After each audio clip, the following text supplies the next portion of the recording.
Hello everyone, welcome back to J Network. I'm Tanveer, junior engineer in Indian railway. कैसे हैं आप लोग? I hope आप लोग अच्छे होंगे और आप लोगों की प्रिपरेशन अच्छी चल रही होगी। यहाँ पर हम लोग बेसिक इलेक्ट्रिकल का डिस्कशन कर रहे हैं, जो कि किसी भी जेईई एग्जाम के लिए 20 to 25% का वेटेज रखता है। इस बेसिक इलेक्ट्रिकल के सेक्शन में जो पहला टॉपिक है वह बेसिक कॉन्सेप्ट, जिसको हम लोग डिस्कस कर रहे हैं। बेसिक कॉन्सेप्ट से रिलेटेड 3 लेक्चर पहले लिए जा चुके हैं, ये 4th लेक्चर है। तो चलिए आज का क्लास शुरू करते हैं, जो बहुत ही इंटरेस्टिंग टॉपिक है और आपके जेईई के एग्ज़ाम के लिए बहुत ही ज़्यादा यूज़फुल है। कल हम लोगों ने यहाँ रेसिस्टिविटी तक पढ़ लिया था। इसमें से ये देखा था कि जो रेसिस्टिविटी है वो इंट्रिंसिक प्रॉपर्टी है किसी भी मटेरियल का, यानी रेसिस्टिविटी डिपेंड 2 चीज़ पे रहती है, एक मटेरियल की प्रॉपर्टीज़ पे, दूसरा टेम्परेचर पर। यहाँ तक हम लोगों ने कल देख लिया था। चलिए आज का क्लास शुरू करते हैं, लेक्चर नंबर 4। सपोज करते हैं ये कंडक्टर है और ये कंडक्टर का क्रॉस सेक्शन एरिया है। इसका लेंथ एज्यूम कर लेते हैं A1 है और इसका जो लेंथ है वो L1 है।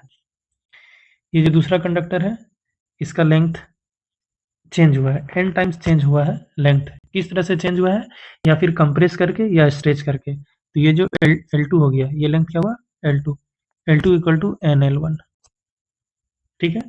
और ये इसका क्रॉस सेक्शन एरिया है, दैट इज A2। इस पूरे सिनेरियो में हम लोग ये समझेंगे कि जो वॉल्यूम है वो कांस्टेंट है। हम लोग क्या देख रहे हैं कि कंडक्टर का लेंथ चेंज होने से रेसिस्टेंस पे क्या इफेक्ट पड़ेगा। उसी टॉपिक का नाम है effect of change in dimension, यानी डायमेंशन में चेंज होने पे क्या इफेक्ट पड़ेगा रेसिस्टेंस पर, ठीक है। तो और इस सिनेरियो में वॉल्यूम कांस्टेंट है, वॉल्यूम क्या है, कांस्टेंट है। तो यहाँ से हम लोग अगर लिखना चाहें L2 इक्वल टू NL1 है, तो L2 by L1 equal to N हो जाएगा। वॉल्यूम कांस्टेंट होने की वजह से इसका अगर हम इसका वॉल्यूम अगर लिखें तो इसका वॉल्यूम हो जाएगा area into length, that is A1 into L1। और इसका वॉल्यूम, इस कंडक्टर का वॉल्यूम लिखने से क्या हो जाएगा, area into length, that is A2 into L2। अगर इस कंडक्टर का रेसिस्टेंस का बात करें तो रेसिस्टेंस लिखेंगे R equal to rho L1 by A1। और ये हम मान लेते हैं ये जो रेसिस्टेंस है ये पुराना वाला रेसिस्टेंस है R ओल्ड।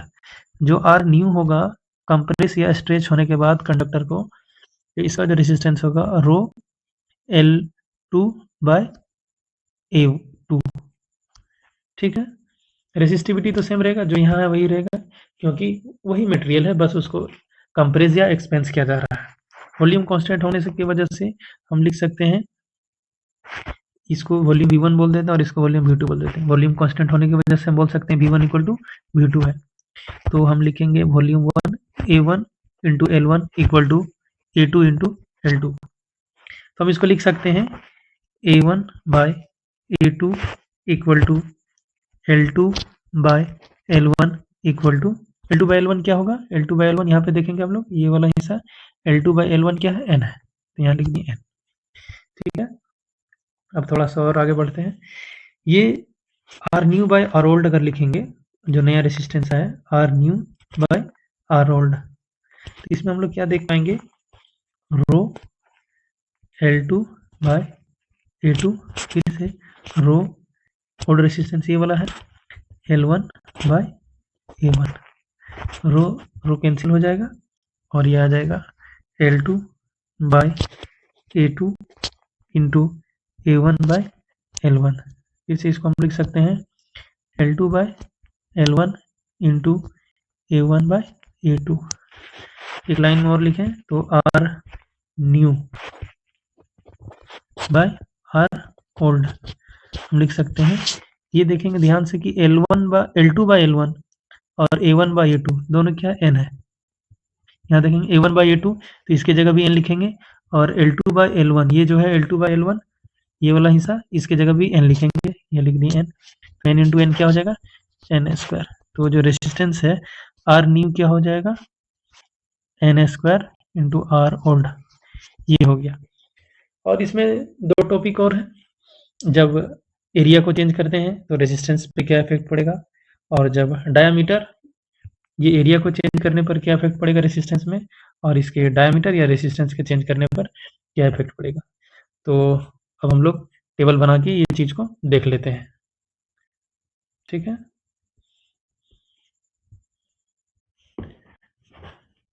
इसमें 3 केस है। पहला केस है लेंथ चेंज होने से रेजिस्टेंस पे क्या इफेक्ट पड़ेगा, ये देख लेते हैं, है ना। तो जो लेंथ है, अगर L2 जो लेंथ है वो चेंज हो गया है NL1 से, तो वॉल्यूम सेम रहेगा। क्या रहेगा? वॉल्यूम सेम रहेगा। और इसको स्ट्रेच या कंप्रेस किया जा रहा है, स्ट्रेच या कंप्रेस किया जा रहा है। तब रेसिस्टेंस पे क्या इफेक्ट पड़ेगा, ठीक है। पहला, फर्स्ट वाला, लेंथ में change L2 equal to NL1 और वॉल्यूम कांस्टेंट रहेगा, तो रेसिस्टेंस जो है नया रेसिस्टेंस क्या होगा, आर न्यू इक्वल टू, जिसको हम लोग अभी प्रूव किए हैं, n square into R old. N क्या है, कितना टाइम से स्ट्रेच या कंप्रेस कर रहा है, एन टाइम्स, 2 टाइम से स्ट्रेच कर रहा है या 1/2 जो भी स्ट्रेच कर रहा है वो एन है, या कंप्रेस कर रहा है वो एन है। दूसरा केस क्या है इसमें, कि जो एरिया है A2 इक्वल टू NA1, इसमें एरिया का कंप्रेस या स्ट्रेच किया गया, क्रॉस सेक्शन एरिया का। तो जो न्यू रेसिस्टेंस क्या है, R new equal to R old by n square. और जो तीसरा केस है इसमें, वो है रेडियस में change, R2 equal to NR1, या फिर डायामीटर में change, D2 equal to ND1, ठीक है। तो जो R न्यू होगा इसका, वो होगा R ओल्ड बाय n का पावर 4। अगर लेंथ में चेंज होता है, लेंथ n टाइम्स से स्ट्रेच या कंप्रेस किया जा रहा है, तो जो न्यू रेसिस्टेंस होगा n square into R old, यानी जो गिवन रेसिस्टेंस है उसमें एन स्क्वायर से मल्टीप्लाई कर देंगे। लेकिन ध्यान रहे, वॉल्यूम क्या है, कांस्टेंट है। एन क्या है, जिस तरह से उसको स्ट्रेच या कंप्रेस किया जा रहा है, वो कितना टाइम से स्ट्रेच या कंप्रेस किया जा रहा है, वो एन है। उसी तरह से एरिया में है, अगर एरिया A2 है और एन टाइम से ये A1 का एरिया चेंज हुआ है, तो जो न्यू रेसिस्टेंस है वो होगा R old by n square. उसी तरह से अगर एन टाइम से रेडियस में चेंज किया गया है, तो आर न्यू जो होगा आर ओल्ड बाय एन का पावर 4। बढ़ते हैं अगले टॉपिक की तरफ, जो कि सीरीज और पैरेलल कॉम्बिनेशन है। इस सीरीज कॉम्बिनेशन में हम लोग लिखते हैं आर इक्विवेलेंट। जो आर इक्विवेलेंट होगा, वो होगा इसमें सारा सम हो जाता है, यानी R equivalent equal to R1 plus R2 plus R3। अगर इसी तरह सीरीज में dot dot n times of resistance रहता, तो ये आर इक्विवेलेंट होता n।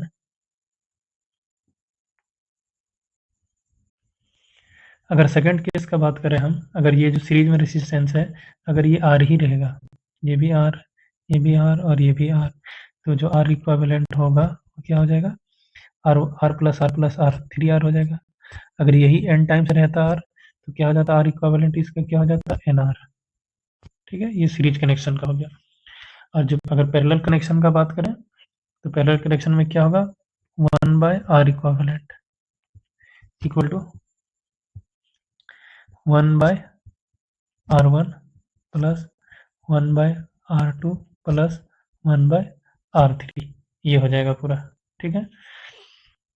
अगर इसमें बात करें, अगर दो रेसिस्टेंस है, तो इसका हम क्या लिख सकते हैं, R equivalent equal to 1/R equivalent equal to 1/R1 plus 1/R2। तो इसको कैलकुलेट करेंगे तो आर इक्विवेलेंट आ जाएगा R1 into R2 bye R1 plus R2, ये आ जाएगा, ठीक है। ये जो रेसिस्टेंस R1, R2 और R3 है, अगर ये सारा रेसिस्टेंस का वैल्यू सेम हो जाए, दैट इज ये भी R, ये भी R और ये भी R, और n टाइम्स तक जाए, तब जो इसका R इक्विवेलेंट होगा, इसका जो R इक्विवेलेंट हो जाएगा, सेम रेसिस्टेंस जब पैरेलल में रहेगा n टाइम्स, तो n/R, ठीक है। नेक्स्ट टॉपिक है star delta connection. Star delta connection में ये जो कनेक्शन है, ये डेल्टा कनेक्शन है, ये जो ट्रायंगल टाइप का बना हुआ ये डेल्टा कनेक्शन है, और ये स्टार कनेक्शन है, स्टार शेप का। तो ये जो डेल्टा कनेक्शन है, इसमें एज्यूम करते हैं हम ये रेसिस्टेंस RA है, ये रेसिस्टेंस RB है, और ये रेसिस्टेंस RC है। इस डेल्टा कनेक्शन में को स्टार कनेक्शन में अगर चेंज करना है, तो हम क्या कर रहे हैं, इसमें एक स्टार कनेक्शन का हम बना दे रहे हैं।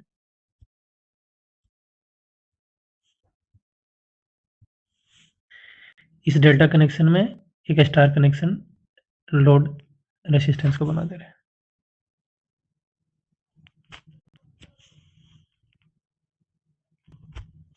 ठीक है, और एज्यूम कर ले रहे हैं कि ये जो है R1 है,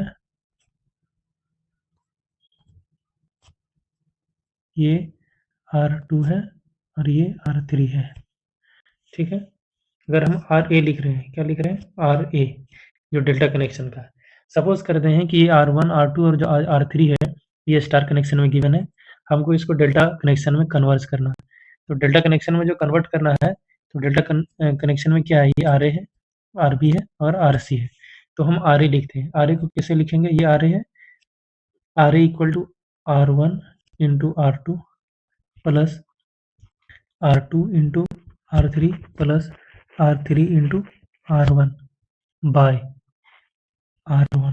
कैसे लिखें इसको, जो प्रोडक्ट था, पेयर ऑफ प्रोडक्ट, जो पॉसिबल पेयर ऑफ प्रोडक्ट था उसको लिख दिए, R2 R3। जैसे इसमें 3 रेजिस्टेंस है, R1 R2 R3, जो स्टार कनेक्शन में, इसको डेल्टा कनेक्शन में कन्वर्ट करना है।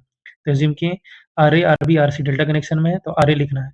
RA को कैसे लिखें, पेयर ऑफ प्रोडक्ट लिख रहे हैं, ये स्टार में 3 लोड है, R1 R2 R3। तो R1 इंटू R2 एक पेयर प्रोडक्ट हुआ, दूसरा पेयर ऑफ प्रोडक्ट क्या हो जाएगा, R2 इंटू R3 और तीसरा R3 इंटू R1। इसको डिवाइड कैसे दिए, R1 से। कैसे याद रखेंगे, ये जो R1 रेसिस्टेंस है डेल्टा कनेक्शन का, इसके सामने क्या है, R2 है और R1 है। R2 और क्या है, R1 है। तो इसके जो पीछे में ये कौन सा रेसिस्टेंस है, R1, तो उससे डिवाइड देंगे। फिर उसी तरह से RB लिखेंगे, RB RC तक लिखेंगे, यहाँ तक आप लोग पूरा क्लियर समझ जाएंगे। अगर RB लिखेंगे तो RB ऊपर वैसे लिखना है, जो पॉसिबल पेयर है प्रोडक्ट का, ये तीनों रेसिस्टेंस R1 R2 R3, जो resistance R1 R2 R3 star connection का है, इसका पेयर ऑफ पॉसिबल प्रोडक्ट लिखेंगे तो क्या होगा, R1 इंटू R2 वही, और फिर R2 इंटू R3, ये तो चेंज होने नहीं जा रहा है, वही होगा R3 इंटू R1 बाय। अब डिवाइड किससे करेंगे, RB रेसिस्टेंस है डेल्टा कनेक्शन में यहाँ पे, इसके सामने कौन कौन सा रेसिस्टेंस है, R1 और R3 है, तो इसको छोड़ देंगे। इसके पीछे कौन सा रेसिस्टेंस है, ये रेसिस्टेंस R2 है, तो R2 से डिवाइड दे देंगे।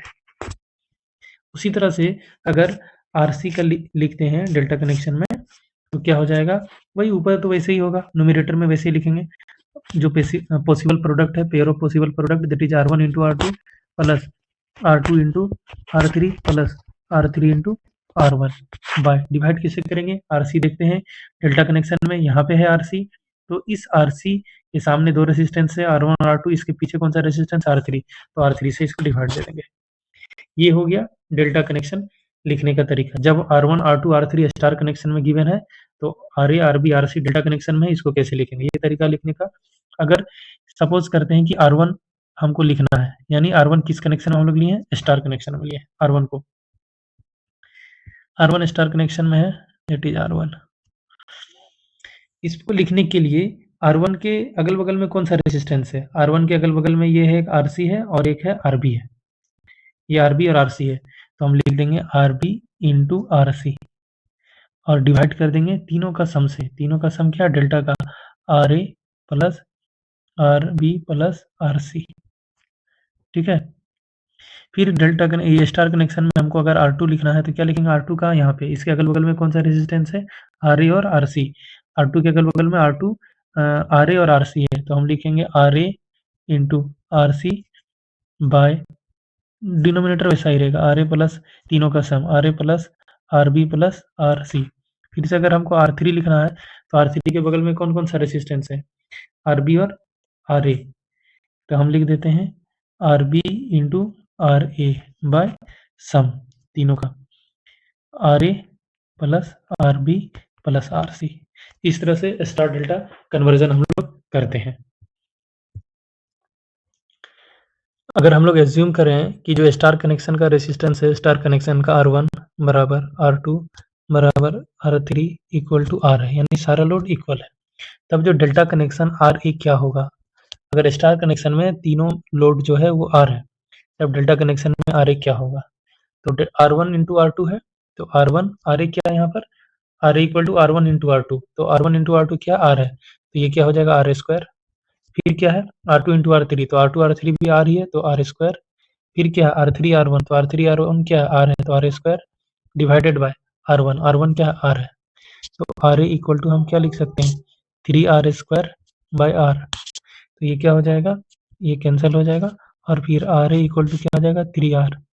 इससे क्या पता चला कि जो ये कनेक्शन है इससे हम क्या कंक्लूजन निकाल सकते हैं कि 3 रेसिस्टर ईच ऑफ आर ओम, तीनों का रेसिस्टेंस कितना है आर ओम है, कनेक्टेड किस में है स्टार में। 3 resistor each of R ohm R connected in star, तो इक्विवेलेंट डेल्टा कनेक्टेड रेसिस्टेंस क्या होगा, क्या हो जाएगा 3 टाइम्स हो जाएगा। यानी आर ए क्या है delta connection star, delta connection resistance है जो 3 टाइम्स क्या हो जाएगा आर स्टार का। यानी तीनों रेसिस्टर जो है सेम वैल्यू होना चाहिए किसमें स्टार कनेक्शन में, तो डेल्टा कनेक्शन में हो जो वो इक्विवेलेंट रेसिस्टेंस क्या होगा 3 times of star connection resistance का। बढ़ते हैं अगले टॉपिक ओम्स लॉ की तरफ। ओम्स लॉ, ओम्स लॉ क्या बोलता है, ohm's law state that the current I flowing through a conductor is directly proportional to the potential difference, that is I directly proportional to V। कब, जब temperature और physical condition क्या है constant रहेगा। और इसको मैथमेटिकल फॉर्म में हम लोग क्या लेते हैं V equal to I R, जहाँ पर क्या है V क्या है पोटेंशियल डिफरेंस है जिसका SI यूनिट वोल्ट है, I क्या करंट है जिसका SI यूनिट एम्पियर है, R रेसिस्टेंस है जिसका SI यूनिट क्या है ओम है। अगर ग्राफ पे बात करें तो इसका जो ग्राफ है वो स्ट्रेट लाइन है ग्राफ। ये अगर एक्स एक्सिस में हम लोग पोटेंशियल डिफरेंस V को लेते हैं और वाई एक्सिस में करंट I को लेते हैं तो इसका जो स्लोप आएगा वो स्ट्रेट लाइन आएगा यानी कांस्टेंट रहेगा, यही रेसिस्टेंस है। तो graph between V and I shows that resistance is constant. Ohm's law hold नहीं करता किसके लिए, नॉन ओमिक मटेरियल्स के लिए। नॉन ओमिक मटेरियल्स क्या है, डायोड है, ट्रांजिस्टर है, इलेक्ट्रोलाइट्स है या फिर फिलामेंट बल्ब है, ये सब चीज के लिए ओम्स लॉ एप्लीकेबल नहीं है। आज की क्लास का थ्योरी खत्म हो गया है, चलिए क्वेश्चन सॉल्व करते हैं। फर्स्ट क्वेश्चन है which of the following statement is true, कौन सा स्टेटमेंट सही है। ऑप्शन नंबर ए को अगर देखें तो इसमें बोल रहा है कि रेसिस्टिविटी ऑफ कंडक्टर, फिर ऑप्शन नंबर बी में भी रेसिस्टिविटी ऑफ कंडक्टर, सी में भी रेसिस्टिविटी ऑफ कंडक्टर, थर्ड में भी रेसिस्टिविटी ऑफ कंडक्टर, यानी रेसिस्टिविटी ऑफ कंडक्टर के बारे में पूछा गया। तो हम लोग सबसे पहले इसमें ये जान लेंगे कि रेसिस्टिविटी ऑफ कंडक्टर किसको कहते हैं। तो इसका जो बेसिक फॉर्मूला है R that is resistance, R equal to rho L by A. R क्या रेसिस्टेंस, रो क्या resistivity of material, L length of conductor, A cross section area of conductor. अगर ये सपोज करें कि ये कंडक्टर है, ये इसका क्रॉस सेक्शन एरिया है, ये हिस्सा लेंथ है और ये वाला क्रॉस सेक्शन एरिया है। यहाँ से अगर रो लिखें that is resistivity of conductor, तो R that is resistance, A cross section area by L length of conductor. So rho equal to R का ऐसा यूनिट ओम, ए यानी क्रॉस सेक्शन एरिया ऐसा यूनिट मीटर स्क्वायर और L का ऐसा unit that is length का ऐसा unit metre, तो इससे ये चला जाएगा। तो जो रेसिस्टिविटी का ऐसा यूनिट आएगा क्या आ जाएगा ओम मीटर। ये तो यूनिट हो गया एक्स्ट्रा इन्फॉर्मेशन इस क्वेश्चन का, लेकिन इस क्वेश्चन का डिमांड क्या कि रेसिस्टिविटी ऑफ मटेरियल किसको कहते हैं। तो रेसिस्टिविटी ऑफ मटेरियल जो है वो किसी भी मटेरियल का इंट्रिंसिक प्रॉपर्टीज़ है। इंट्रिंसिक प्रॉपर्टीज़ का मतलब हो गया ये डिपेंड नहीं करता है किसी मटेरियल के शेप और साइज पे, शेप एंड साइज पे ये डिपेंड नहीं करता। शेप एंड साइज पे डिपेंड नहीं करता, इसका मतलब क्या होगा कि ये किसी भी कंडक्टर के लेंथ और जो क्रॉस सेक्शन एरिया है उस पर डिपेंड नहीं करता। तो फिर सवाल ये आता है कि जो रेसिस्टिविटी ऑफ मटेरियल है ये किस पे डिपेंड करता है। ये केवल दो चीज़ पे डिपेंड करता है, एक नेचर ऑफ मटेरियल पे, किस चीज़ नेचर ऑफ मटेरियल मतलब किस चीज़ का वो मटेरियल बना हुआ है, एल्युमिनियम का है, कॉपर का है, सिल्वर का है, उस पर डिपेंड करेगा। नेचर ऑफ मटेरियल चेंज होने पे रेसिस्टिविटी चेंज होगा। दूसरा टेम्परेचर पर, टेम्परेचर के चेंज होने पे रेसिस्टिविटी ऑफ मटेरियल चेंज करेगा। यानी रेसिस्टिविटी ऑफ मटेरियल दो चीज़ पर डिपेंड करता है, एक नेचर ऑफ मटेरियल, दूसरा टेम्परेचर पर। तो चलिए ऑप्शन को देखते हैं। ऑप्शन नंबर एक क्या बोल रहा है, resistivity of material does not depend on the aligning of conductor material, तो कंडक्टर के मटेरियल पे तो डिपेंड करता है ये। सेकंड में क्या है, resistivity of conductor, resistivity of conductor does not depend on the temperature, कि टेम्परेचर पे डिपेंड नहीं करता, ये तो गलत है, टेम्परेचर पे डिपेंड करता है और ये जो कंडक्टर मटेरियल है इस पर भी डिपेंड करता है। ऑप्शन नंबर सी क्या है, does not depend on the length of conductor, length of conductor पे डिपेंड नहीं करता, ये चीज़ सही है क्योंकि ये शेप एंड साइज पे, रेसिस्टिविटी ऑफ मटेरियल जो है शेप एंड साइज पे डिपेंड नहीं करता है। शेप एंड साइज मतलब क्या हो गया, लेंथ और क्रॉस सेक्शन एरिया। तो ऑप्शन नंबर सी जो है ये हमारा आंसर हो जाएगा, resistivity of conductor does not depend on the length of the conductor. हमसे पूछा गया था कौन सा स्टेटमेंट ट्रू है, तो ऑप्शन नंबर सी जो है वो ट्रू है। इस क्वेश्चन में पूछा जा रहा है कौन सा स्टेटमेंट जो है वो ट्रू है ओम्स लॉ को लेकर। विच of the following statement is true about Ohm's law. तो ओम्स लॉ जो है वो लीनियर सर्किट के लिए वैलिड है। नॉन लीनियर कंपोनेंट्स है जैसे एससीआर, डायोड, ट्रांजिस्टर, ये वोल्टेज रेगुलेटर और ये डायोड, ये सारा नॉन लीनियर कंपोनेंट्स है। नॉन लीनियर कंपोनेंट्स के लिए ओम्स लॉ वैलिड नहीं है।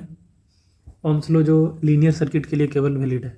तो जो ऑप्शन नंबर बी देखेंगे हम लोग अगर ध्यान से, तो ऑप्शन नंबर बी में क्या है, ohm's law is not applicable to the diodes. ये सही है क्योंकि डायोड जो है वो नॉन लीनियर सर्किट है, नॉन लीनियर कंपोनेंट्स है, तो ओम्स लॉ जो है वैलिड नहीं होगा डायोड के लिए। ये स्टेटमेंट सही है। हम लोग से पूछा गया कि कौन सा स्टेटमेंट ट्रू है, तो ट्रू स्टेटमेंट जो है ऑप्शन नंबर बी है।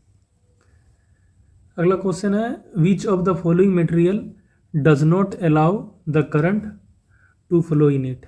कौन सा मटेरियल में करंट फ्लो नहीं होता है। तो ये तो बेसिक क्वेश्चन है, सारे लोग जानते होंगे कि जो इंसुलेटर है उसमें करंट का फ्लो नहीं होता है।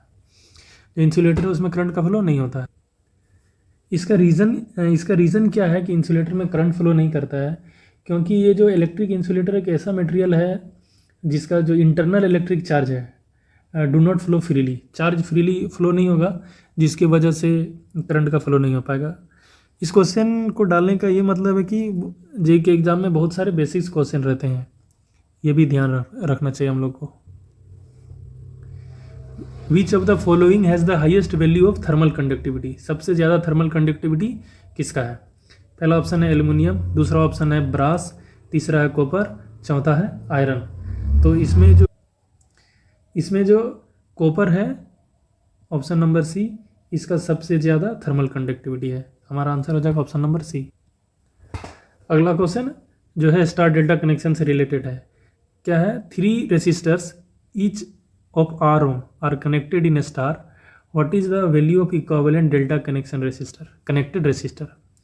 अगर 3 रेसिस्टर है जिसका हर एक का वैल्यू क्या है, R और R, ये जो कनेक्शन है ये स्टार कनेक्शन है जिसमें सारा बैलेंस 3 फेज लोड है। स्टार कनेक्शन जिसमें R और R यानी तीनों में इक्वल लोड है।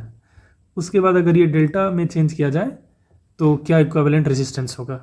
जैसा कि हम लोग थ्योरी क्लास में पढ़े हैं कि जो रेसिस्टेंस है डेल्टा कनेक्शन का वो क्या होगा, 3 times of R star connection का। अगर तीनों रेसिस्टर जो है इक्वल वैल्यू है किसमें, स्टार कनेक्टेड में, तो जो डेल्टा कनेक्टेड में रेसिस्टर होगा वो 3 टाइम्स हो जाएगा स्टार कनेक्टेड का। तो यहाँ पर क्या है, तीनों जो रेसिस्टर कनेक्ट है उसका वैल्यू R है, तो डेल्टा कनेक्शन में जो रेसिस्टर क्या हो जाएगा 3R।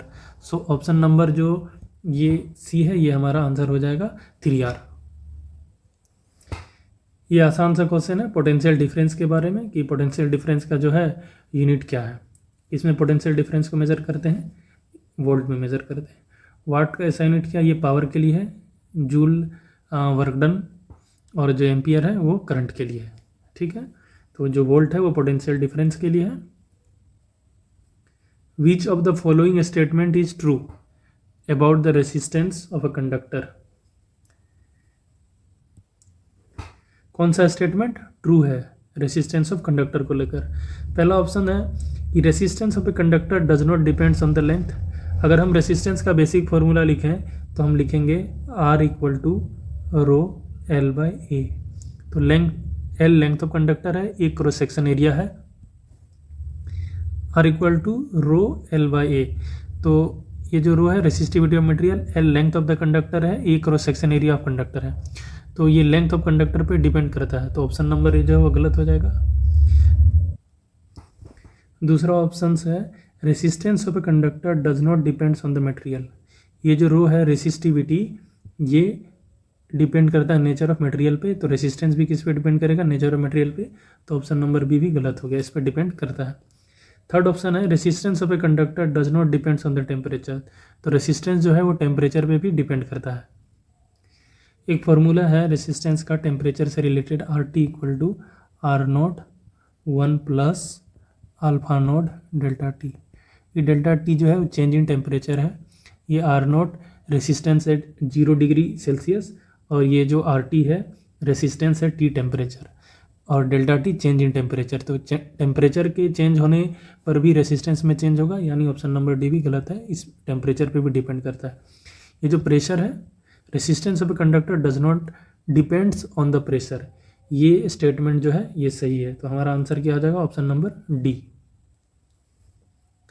In a series combination of resistance, resistance किस में कनेक्टेड है, सीरीज में, तो current through each resistance, current क्या हो जाएगा।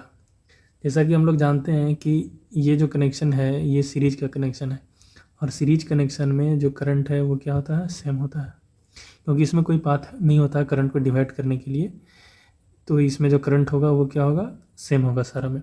जो पैरेलल कॉम्बिनेशन है, ये जो पैरेलल कॉम्बिनेशन है इसमें करंट का डिवीज़न हो जाएगा। अगर कोई करंट आई आ रहा है तो इसमें अलग करंट, इसमें अलग करंट और इसमें अलग, रेजिस्टेंस पर डिपेंड है कि कौन सा किस तरह से करंट आएगा। पैरेलल कॉम्बिनेशन में हम बोल सकते हैं कि करंट डिफरेंट रहेगा और वोल्टेज सेम रहेगा, सारा वोल्टेज सेम रहेगा पैरेलल में और करंट डिफरेंस रहेगा। सीरीज कनेक्शन में हम बोलेंगे यहाँ पर कोई पाथ नहीं होता डिवाइड करने के लिए करंट को, जो करंट है वो क्या होगा, सेम होगा सारा रेजिस्टर में। तो ऑप्शन नंबर सी जो है ये करेक्ट आंसर है कि सेम इन ईच रेजिस्टेंस, जो करंट होगा वो क्या होगा, सेम होगा। ये क्वेश्चन किस एग्जाम में पूछा गया है, एसएससी जेईई 2018। और फिर पिछला क्वेश्चन अगर देखें तो ये भी एसएससी जेईई 2018। ये क्वेश्चन देखें पोटेंशियल डिफरेंस एसएससी जेईई 2018। ये क्वेश्चन देखें तो एसएससी जेईई 2014। दरअसल जेईई के एग्ज़ाम में क्या है कि आरआरबी जेईई या एसएससी जेईई जो भी एग्ज़ाम है इसमें प्रीवियस ईयर क्वेश्चन पे स्टूडेंट का पकड़ बना रहना चाहिए, क्योंकि ये लोग क्वेश्चन बनाते नहीं हैं, कभी एसएससी जेईई का आरआरबी जेईई में और आरआरबी जेईई का एसएससी जेईई में ऐसे ही पूछते रहते हैं। तो प्रीवियस ईयर में स्टूडेंट का पकड़ होना चाहिए, ग्रिप होना चाहिए प्रीवियस ईयर के क्वेश्चन में। जितना आपका प्रीवियस ईयर के क्वेश्चन में ग्रिप होगा आप उतना रिजल्ट के नज़दीक होंगे। तो हम लोग यहाँ पर कैसे पढ़ रहे हैं, हम लोग थ्योरी को डिस्कस कर रहे हैं, उसके बाद में जो आरआरबी जेईई है और एसएससी जेईई के क्वेश्चन प्रीवियस ईयर क्वेश्चन को डिस्कस कर रहे हैं। फिलहाल अभी एसएससी जेईई के क्वेश्चन को डिस्कस कर रहे हैं, इसके बाद फिर आरआरबी जेईई के क्वेश्चन को डिस्कस करेंगे, जो कि जेईई के एग्ज़ाम के प्रिपरेशन के लिए मोर देन एनफ है। आज का क्लास को यहीं पे रहने देते हैं, और तो आज क्लास को यहीं रहने देते हैं, और हम लोग फिर अगले क्लास में मिलेंगे। एक नेटवर्क थ्योरी के इसी तरह से हम लोग पढ़ेंगे, पहले थ्योरी फिर क्वेश्चन को डिस्कस करेंगे। तब तक के लिए आप लोग सीखते रहें और आगे बढ़ते रहें। So keep learning, keep growing and keep preparing for your exam. Thank you, bye bye.